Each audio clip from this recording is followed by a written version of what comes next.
Барлықтарыңызға сәлем достар. Бүгін сіздермен қайнатпалы кремнің рецептімен бөлісетін боламын. Ол үшін бізге қажет сүт, жұмыртқа, май, қант, ұн және ванилин қажет.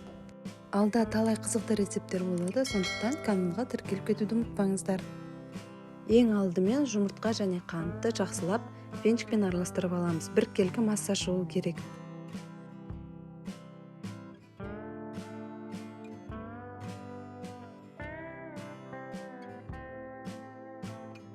Массамыздың үстіне азғантай сүт құйып, тағы да біркелкі етіп араластырамыз. Үстіне бір шай қасық ванилинді қосып, тағы да араластырамыз. Оның үстіне ұнды бір ас қасықтан салып отырып, тегіс етіп араластыратын боламыз.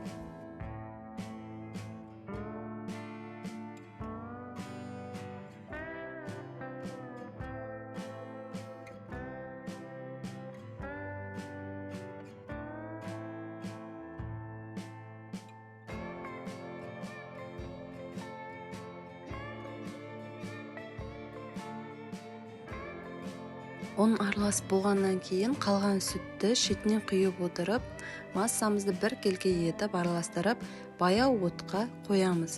Және де үздіксіз араластыруды ұмытпаңыздар.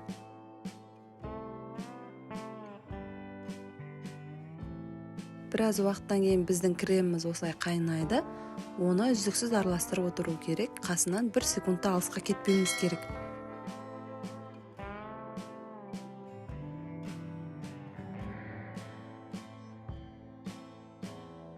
Мінекей осындай қою болып шариктер шығып қайнағанша күтеміз. Одан соң үстіне бөлме температурасында тұрған сары майымызды қосып тағы да араластырамыз. Ол кезде газдың астын өшіріп қоюды ұмытпаңыздар.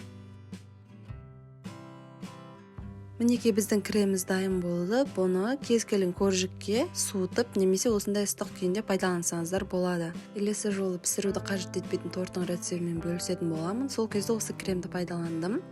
Сіздермен бірге болған Альмира ас болсын. Каналға тіркеліп кетуді ұмытпаңыздар.